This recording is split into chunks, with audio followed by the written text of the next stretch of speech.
അട്ടപ്പാടി ചുരം ക്ലീൻ ചെയ്തുകൊണ്ടിരിക്കുകയാണ്. നിറച്ചും ബിയറിന്റെ കുപ്പി. ദയവ് ചെയ്തിട്ട് നിങ്ങൾ ബിയർ കുടിക്കുക. ദയവ് വിചാരിച്ചിട്ട് നമ്മൾ ഈ ട്രിപ്പ് പോകുമ്പോൾ ഈ ഫുഡ് വേസ്റ്റ്, ഈ ബോട്ടിൽസ്, അതായത് ബിയർ ബോട്ടിൽസ് അങ്ങനത്തെ ദയവ് വിചാരിച്ച് നമ്മൾ ഈ ട്രിപ്പ് പോകുന്ന സ്ഥലത്ത് ഇടായിരിക്കുക. ഇപ്പോൾ അവിടെയും ഇവിടെയൊക്കെ കുറെ സ്ഥലങ്ങൾ അടച്ചു എന്നൊക്കെ നമ്മൾ കേൾക്കില്ല. അട്ടപ്പാടി തന്നെ 3-4 സ്ഥലങ്ങൾ നാട്ടുകാർക്ക് മാത്രമേ കയറാൻ പറ്റും, ഈ പുറത്തേക്ക് കയറാൻ പറ്റില്ല. അറിയുന്ന മെയിൻ റീസൺ ആണ് നമ്മൾ ഈ കൊണ്ടുപോകുന്ന ഫുഡ് വേസ്റ്റ് ആയാലും ഇപ്പോൾ എന്ത് വേസ്റ്റ് ആയാലും നമ്മൾ അവിടെ കൊണ്ടുപോയിടും. അതുകൊണ്ടൊക്കെ തന്നെ ഇപ്പോൾ നാളിപ്പോൾ ഞാൻ കുറച്ച് മുന്നേ ഒരു വീഡിയോ ഇട്ടിരുന്നു. ഇതേമാതിരി അട്ടപ്പാടി ആ പോയിന്റ് അക്കത്തേക്ക് ഇറങ്ങാൻ പറ്റില്ല പറഞ്ഞിട്ട് അവിടെ നാട്ടുകാർ അച്ചറ ഉണ്ടാക്കിയിട്ട്. ഓലെ പറഞ്ഞിട്ട് കാര്യമില്ല, ഓല അതിനെ കുടിക്കുന്ന കുടിവെള്ളമെന്നൊക്കെ അവർ പറഞ്ഞത്.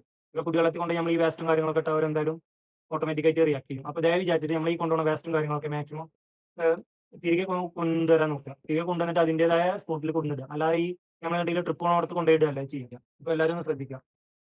നേരെ കുടിക്കുക. ആ ബോട്ടിൽ ഫോറസ്റ്റിനകത്തേക്ക് ഇടാണ്ടിരിക്കുക. ഫോറസ്റ്റിനകത്ത് നിങ്ങൾ വലിച്ചെറിയുമ്പോൾ ആ ബോട്ടിൽ പൊട്ടും, അല്ലെങ്കിൽ ആ ബോട്ടിൽ ആന വന്ന് ചവിട്ടുമ്പോൾ അതിന്റെ കാലിൽ ആ ബിയർ ബോട്ടിൽ തട്ടും, പിന്നെ അത് വ്രണാവും. വെറും ചില്ലുകളായിട്ടാണ് നമ്മുടെ കയ്യിൽ കിട്ടുന്നത്.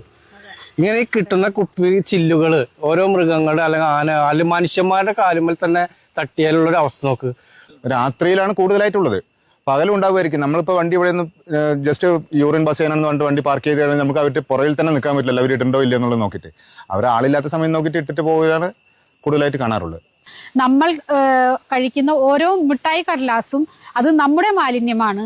ആ മാലിന്യം സംസ്കരിക്കേണ്ടത് നമ്മുടെ കടമയാണ്.